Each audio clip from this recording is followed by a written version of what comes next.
우리가 살고 있는 이 세상에는 이상향을 꿈꾸었던 수많은 사람들, 그리고 그 역사가 있습니다. 이른바 유토피아니즘이라고 부르죠.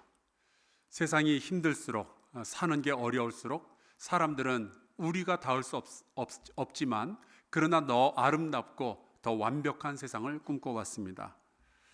예를 들어서 헤시오드라는 고대 시인이 있어요. 우리가 아는 일리어드와 오디세이를 쓴 호머나 혹은 호메로스라고 우리가 발음하기도 하죠. 그보다 훨씬 이전 사람입니다. 아마 여러분 판도라의 상자라는 이야기를 어디선가 들어보셨을 텐데 그게 바로 이 사람이 쓴 책에 나오는 이야기예요. 또 이 사람이 여러 책들을 썼는데 그 가운데 하나가 영웅을 나온, 그리스 신화에 나오는 영웅들을 낳은 여성들만의 이야기를 기록한 Catalogue of Women이라는 작품이 있습니다.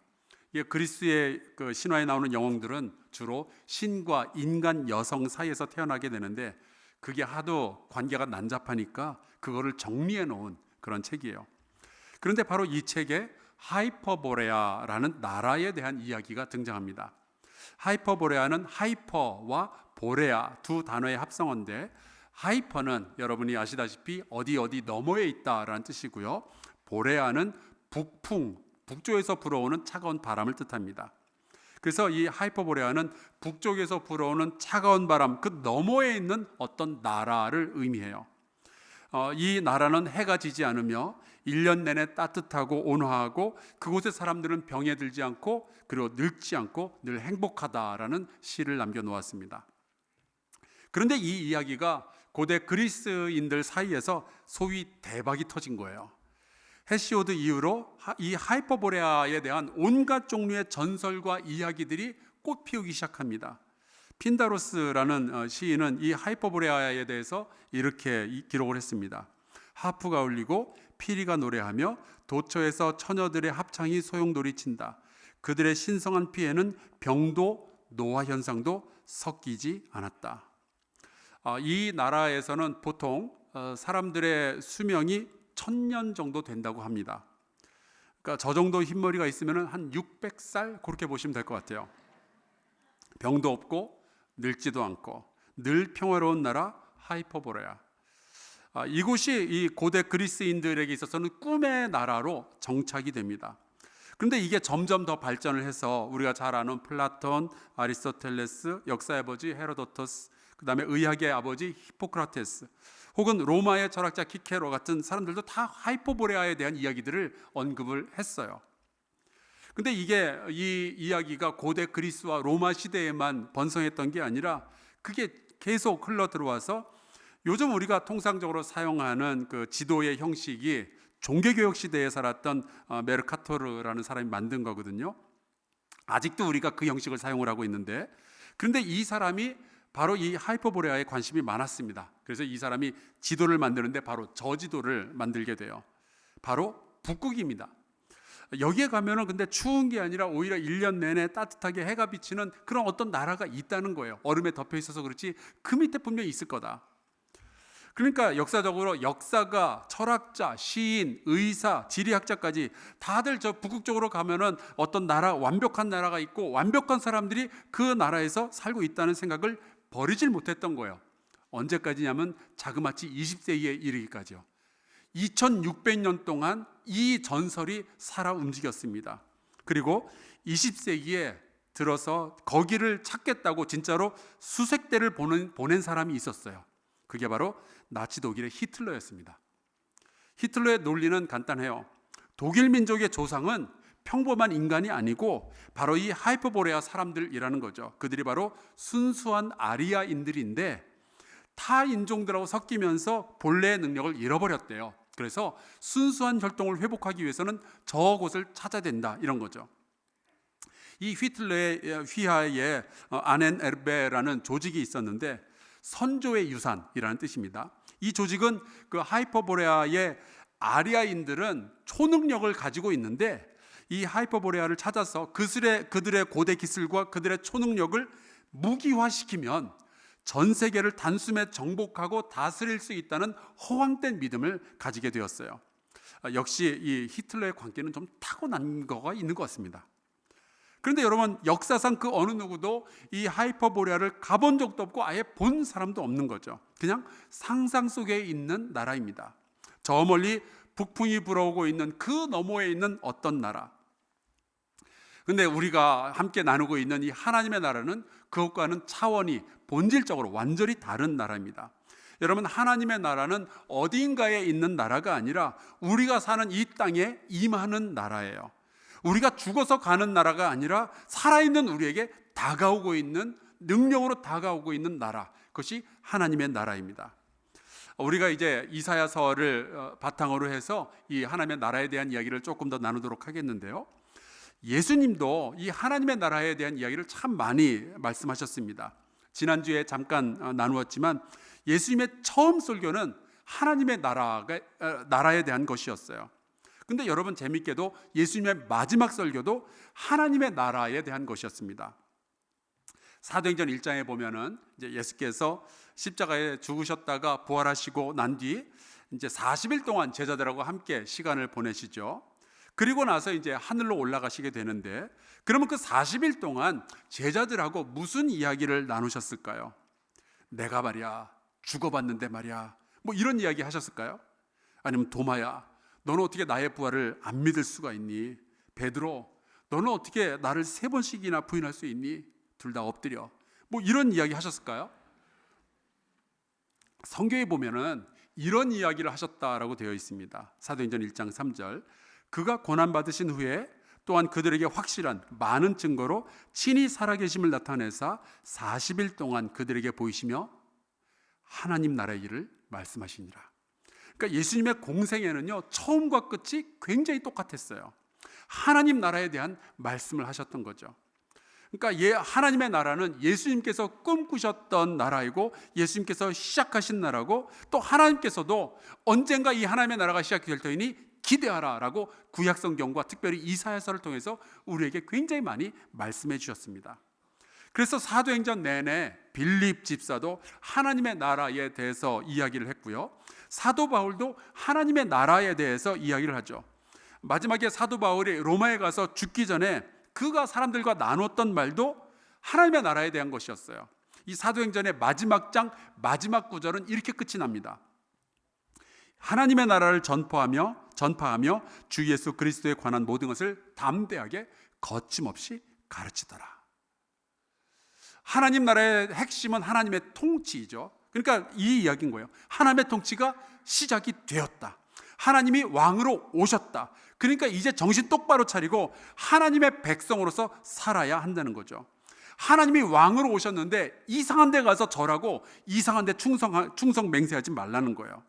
하나님의 나라가 시작이 되었으니까 왕 되신 하나님의 음성을 들으며 하나님의 통치에 순종해야 되지 않겠느냐, 이 이야기가 하나님 나라의 이야기예요. 여러분, 예수 그리스도께서 오셨기 때문에 이미 하나님의 나라는 시작이 된 줄로 믿습니다. 그러니까 여러분도 왕 되신 하나님 앞에만 경배하고 그분께만 순종하시기를 주의 이름으로 간절히 축원합니다. 오늘 우리가 읽은 이 이사야서에는 여호와의 날이라는 표현이 굉장히 많이 등장하고 있어요. 여호와의 날, 그날, 또 오늘 말씀해 보면 말일이라는 표현까지. 이사야서에만 거의 한 50번 정도 이 시간에 대한 이야기가 나오죠. 오늘 말씀을 한번 볼까요? 2절입니다. 말일에 여호와의 전의 산이 모든 산 꼭대기에 굳게 설 것이요 모든 작은 산 위에 뛰어나리니 만방이 그리로 모여들 것이라. 여러분, 이게 얼마나 중요한 말씀인지 하나님은 이 이사야와 동시대에 살고 있었던 미가 선지자에게도 동일한 말씀을 주셔요. 미가서 4장 1절 볼까요? 끝날에 이르러는 여호와의 전의 산이 산들의 꼭대기에 굳게 서며 작은 산들 위에 뛰어나고 민족들이 그리로 몰려갈 것이라. 여러분, 이 두 말씀이 아주 놀랍도록 흡사하지 않습니까? 두 사람은요, 하나님의 나라에 대해서 같은 예언을 받았어요. 그만큼 하나님은 이 하나님의 나라에 대한 이야기를 백성들에게 전달하고 싶으셨던 거죠. 때가 차면은 하나님의 나라가 이 땅 위에 시작이 될 거다. 그거를 우리가 어떻게 알 수 있을까요? 하나님의 나라가 시작이 되면은 어떤 일들이 우리 가운데 벌어지게 될까요? 여기 말씀해 보니까 여호와의 전의 산이 산들의 꼭대기에 굳게 서게 된다라고 돼 있죠. 여러분, 하나님께서 왕이 되셔서 통치하게 된다라는 뜻입니다. 하나님이 통치하신다. 세상에 좋은 것이 참 많이 있고 우리 눈에 요즘 보이는 좋은 것들 너무나도 많이 있지만 그 중에서 하나님이 가장 위대하시다, 가장 소중하다, 이런 느낌을 사람들이 받기 시작하게 되는 거예요. 만약에 여러분의 생각 속에서 하나님이 가장 우선된다면 하나님의 나라가 여러분의 생각 가운데 시작된 줄로 믿습니다. 생각이라는 영역 속에 하나님의 나라가 들어온 거예요. 만약에 하나님이 여러분의 가정에서 가장 중요한 분이라고 여러분들이 믿으신다면 하나님의 나라가 여러분 가정 가운데 시작이 된 거죠. 그게 하나님의 산이 가장 높이 자리를 잡게 된다라는 뜻입니다. 여러분, 그렇게 하나님의 나라가 우리 가운데 시작이 되면은 공부가 최고라면서 교회도 안 나오고 내내 학원만 가던 아이가 어느 날 주님의 말씀이 듣고 싶어요, 주님 앞에 예배드리고 싶어요, 그러면서 교회에 나오게 되는 거죠. 주말이면은 그냥 TV 앞에 앉아가지고 넷플릭스 보는 걸 낙으로 삼던 사람이 주님께 예배하기 위해서, 주의 말씀을 듣기 위해서 교회에 나오게 되는 거. 여러분, 하나님이 나의 인생에 가장 소중하게 여겨지게 되는 그날이 찾아오게 되는데 그때가 바로 하나님의 나라가 내 삶 속에 임하게 되는 날인 거죠. 그리고 말씀해 보면은 만방이, 민족들이 그 하나님 앞으로 몰려가게 된다라고 되어 있어요. 하나님의 나라는 유대인들에게만 임하는 것이 아니라 다양한 민족과 언어와 문화 가운데도 다양한 영역 속으로도 하나님의 나라가 들어가게 되는 거죠. 바로 그 여러 민족들 가운데 하나가 우리나라입니다. 대한민국이에요. 여러분, 조선 말기에 우리나라는 기껏해야 불교와 유교 요 정도밖에 없었어요. 그런데 그 시절에 150년 전에 기독교의 복음이 조선 땅으로 들어오게 되죠. 여러분, 생각해 보면 이게 얼마나 기가 막힌 기적인지 몰라요. 거의 지구 반대편에서 시작된 복음이 이 지구를 돌고 돌아서 조선 땅까지 들어온 거니까. 이 복음이 들어오면서 이 놀라운 변화가 대한민국에서 시작이 되죠. 여러분, 남자와 여자는 주님 안에서 평등한 줄로 믿습니다. 평등합니다.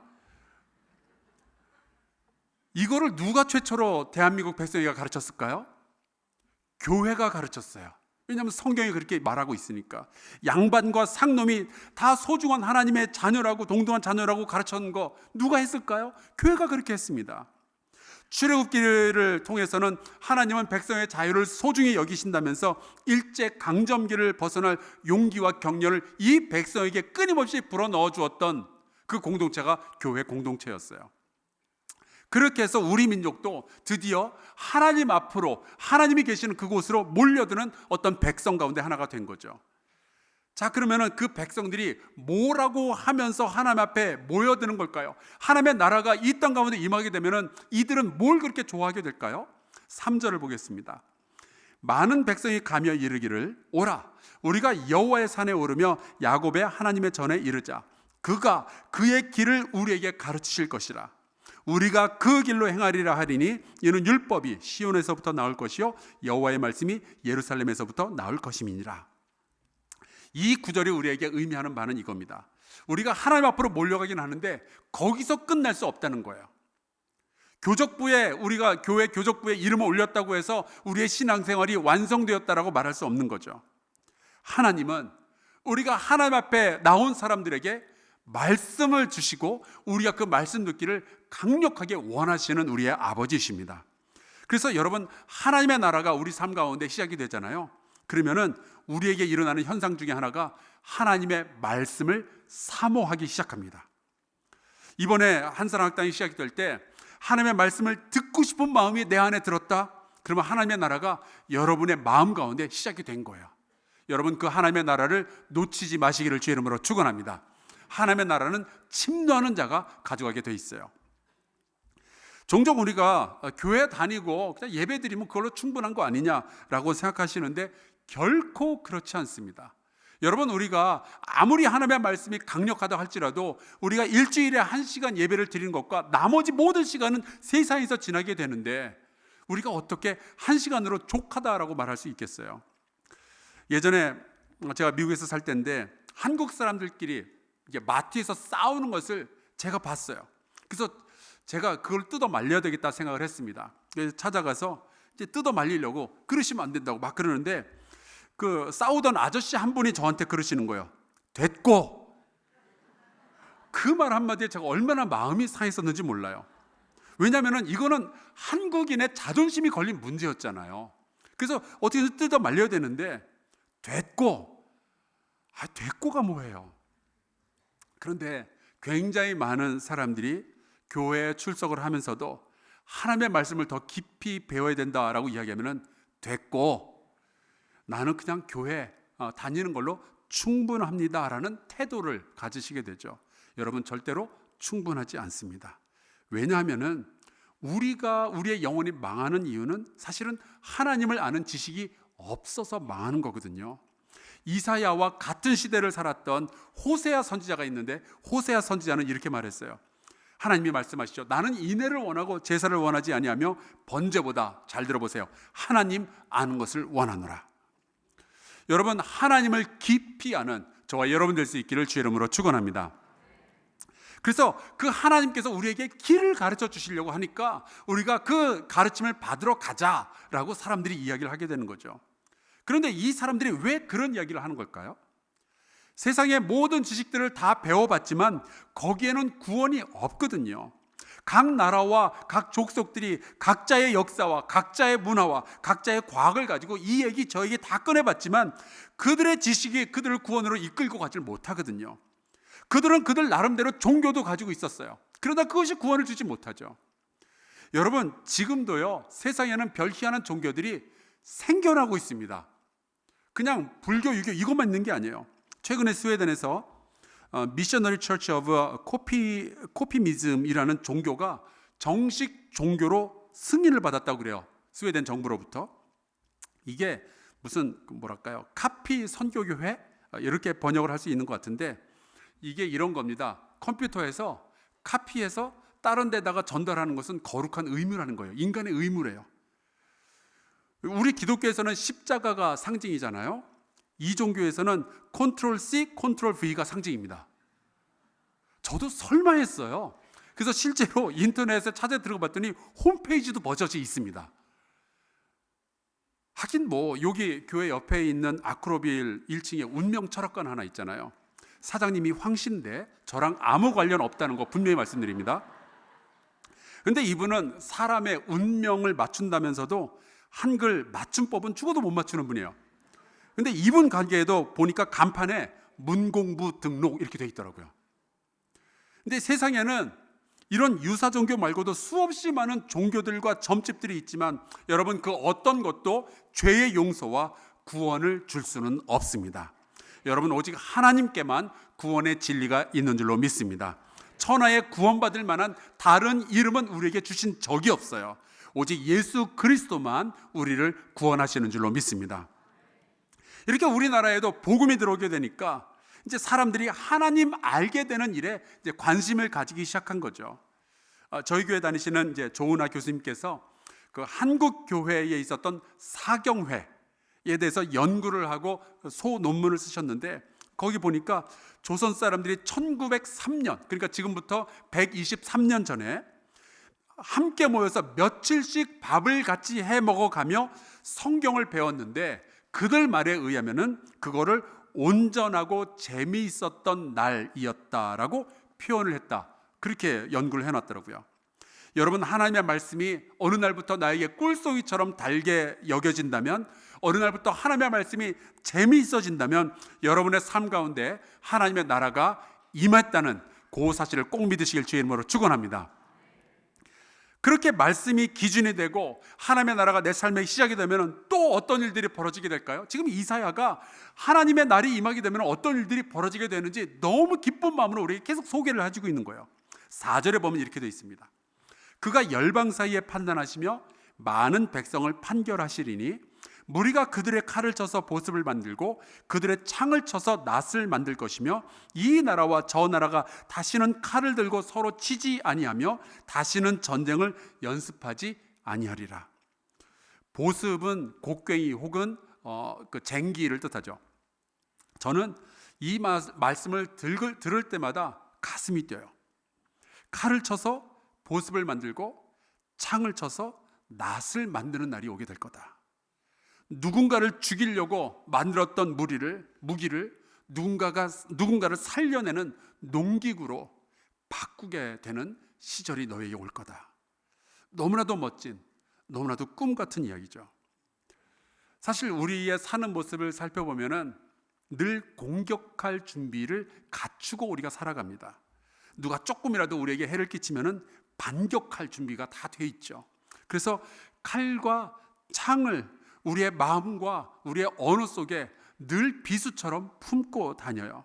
누가 뭐라 그러면 바로 반격을 하죠. 그런데 그날에 하나님의 나라가 시작이 되면, 우리의 삶 가운데 하나님의 나라가 임하게 되면은 말로 누군가를 다치게 하거나 혹은 찌르지 않아도 되는 거예요. 다 하나님께 맡기고 우리는 각자에게 주어진 삶을 하루하루 성실하고 감사함으로 살아가면 되는 거죠.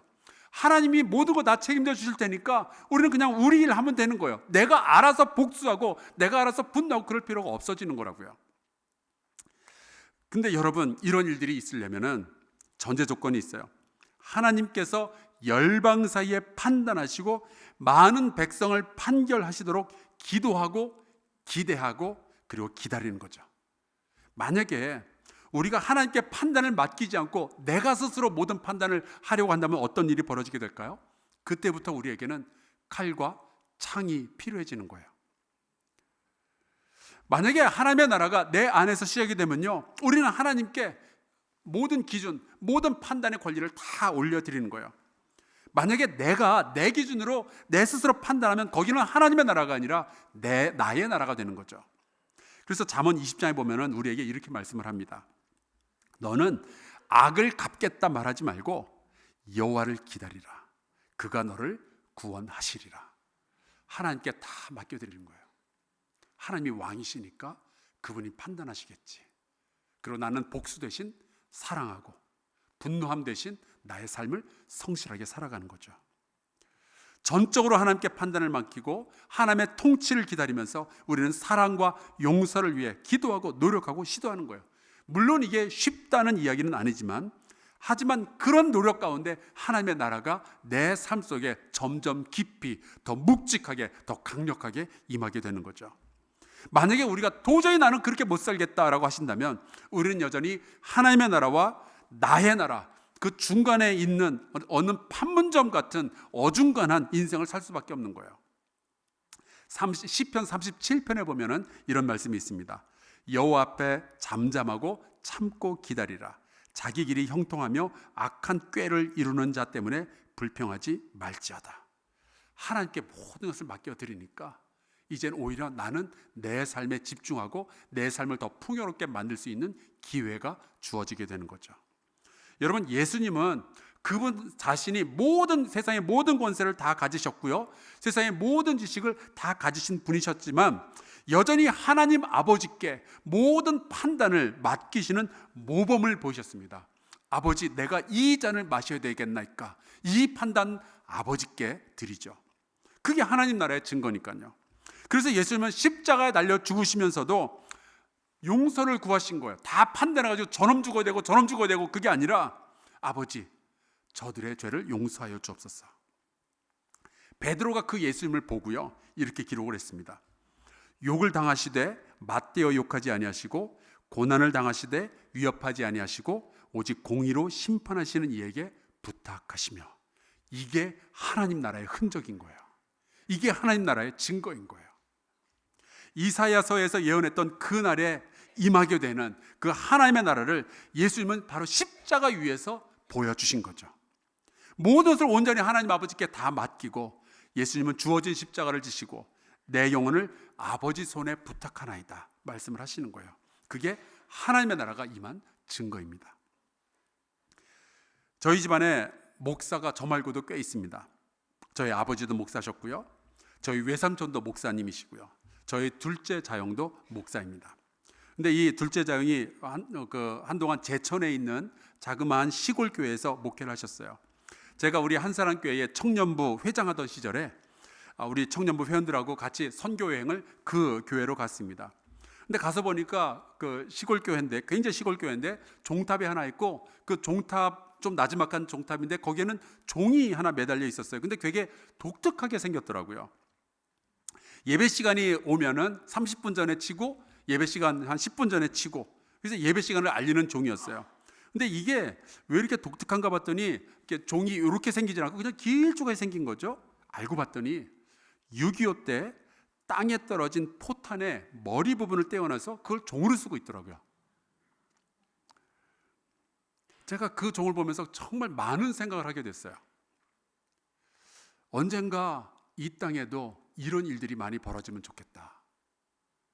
누군가를 해치려고, 누군가를 죽이려고 만들었던 포탄이 평화를 상징하는 교회의 종소리를 울려내는 것처럼 우리의 마음속에 있었던 모든 미움과 상처들을 다 주님께 맡기고 평화의 왕으로 오신 그 하나님을 전심으로 예배하는 백성들이 모일 수 있으면 좋겠다.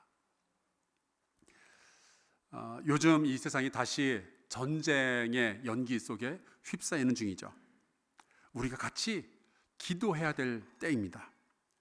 그리고 우리의 가정에서, 우리의 인간관계에서, 또 우리의 일터에서, 대한민국에서 우리도 모르게 슬며시 손에 쥐고 있었던 모든 분노와 복수의 칼, 창 다 내려놓고 주님 앞에 다 맡기고 평화의 왕을 섬기는 하나님 나라의 백성답게 용서와 사랑의 길을 우리가 함께 걸어가면 좋겠어요.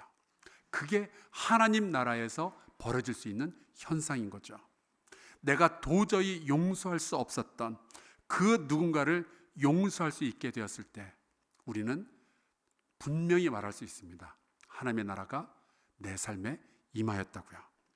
내게 상처를 줬고 지금도 그 상처 때문에 힘들어서 도저히 내가 사랑할 수 없다고 생각했던 그 사람을 하나님의 판단에 부탁하고 다시 내 삶을 소중히 여기며 성실하게 살아가려고 기도하는 그날 바로 하나님의 날, 하나님의 나라가 내게 임하는 시간이 되는 거죠. 하나님의 나라가 그렇게 우리의 삶 속에, 삶의 영역 속에 시작이 되는 거예요.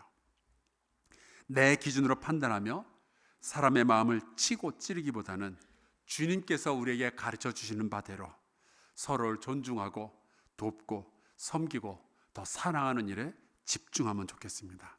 그게 훨씬 더 행복한 삶을 만들게 될 거고 거기에서 하나님의 나라가 꽃 피우며 또 열매 맺게 될 줄로 믿습니다. 우리 함께 찬송 부르고요, 같이 기도하면 좋겠어요. 아까 우리 찬양대가 불렀던 찬양인데요, 정말 이 가사가 하나님의 나라를 참 잘 묘사하고 있습니다. 이 가사의 내용을 마음속에 새기면서 같이 찬양하도록 하겠습니다.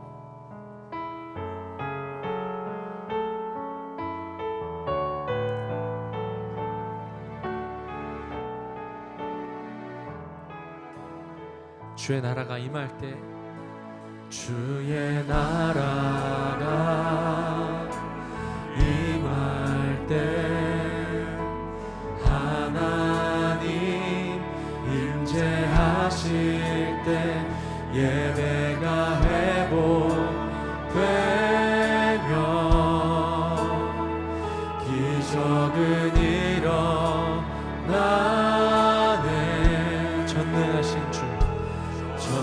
전능하신 주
기도합시다.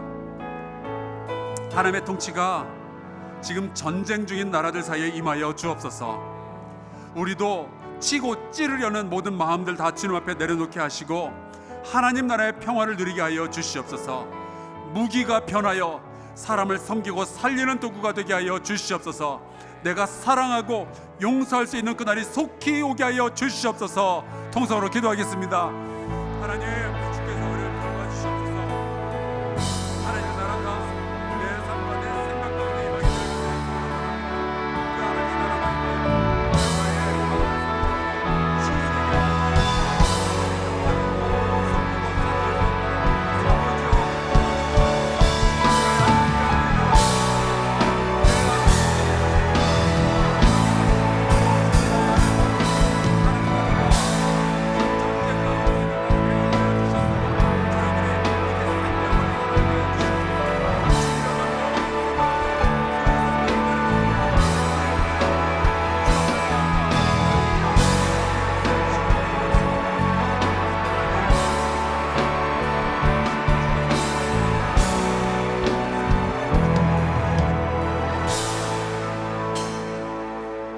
하나님 고맙습니다.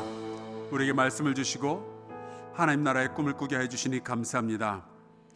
지금 우리가 살아가고 있는 이 세상은 너무나도 많은 칼과 창을 필요로 하고 있지만 언젠가 우리가 하나님을 바라보며 나아가고 하나님의 말씀을 사모하며 하나님의 통치에 우리의 모든 것을 맡길 수 있게 되기를 소망합니다. 그 하나님의 날이 속히 오게 하여 주시옵소서. 전쟁이 그치게 하시고 치열한 싸움들이 따뜻한 협력으로 변하는 날이 속히 오게 하여 주시옵소서. 우리의 마음과 시선과 언어 속에 숨겨놓았던 모든 칼과 창을 이제 주 앞에 내려놓고 주님의 사랑을 품고 살아가는 하나님 나라가 임하게 되기를 간절히 소망하오며 예수 그리스도의 이름으로 기도하옵나이다. 아멘.